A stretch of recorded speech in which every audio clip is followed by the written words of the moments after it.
Day 4, being social at the table. Now there is a twist at the end, a caveat to this, but mostly what I mean is just, you know, having some life in the game, having some energy while you're playing. You know, I don't think a lot of people understand when I say I love how loud PH used to be. It's because when there's a social table, that's the end of it. That's great.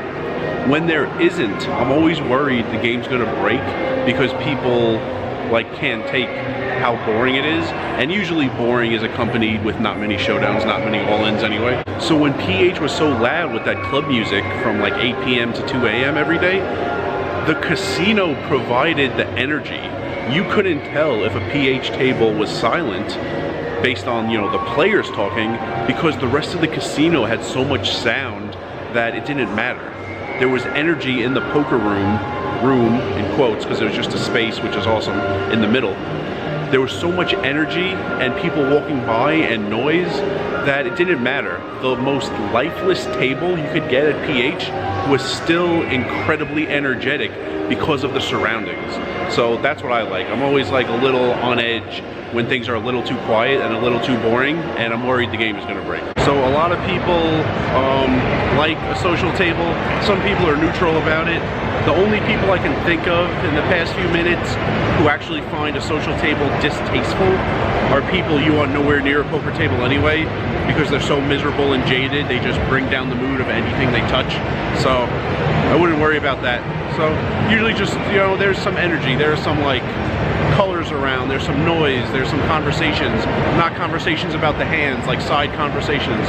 And usually that's in general great for the table. So I like to keep that up. And what I have in mind most is sometimes there's someone who's like having a great time and not many people are talking back to him. Or there's someone who's losing a lot and not many people are talking back to him.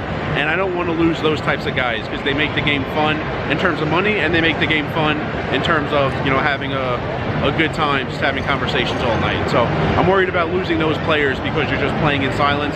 So for the most part, being social really will help out your hours and your money in poker. The caveat is that everyone is offended by something. Now, it could be not chopping, it could be getting 3-bet, it could be being shown a bluff. Some people are very offended if they're trying to have conversations and you're not really acknowledging them or talking back to them. I've seen people get offended by this and go after the person who's not talking back. And of course, when someone, you know, plays extra hands that they don't normally play and they try to attack someone else, it usually ends poorly.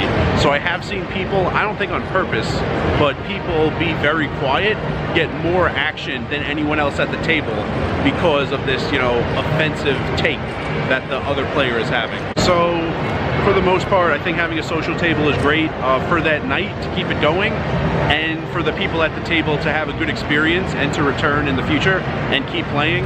I'm always worried about people coming, especially in Vegas, coming here, having a terrible experience in silence, and, you know, on their next trip, that's all they remember, and they don't feel like playing poker anymore. So I like keeping the table very social, and anyone could be rattled, and rattling someone might mean not talking to them, and they'll pay you off huge later in the night. So that's a twist. That's a very specific instance, but for the most part, a social table is a great table.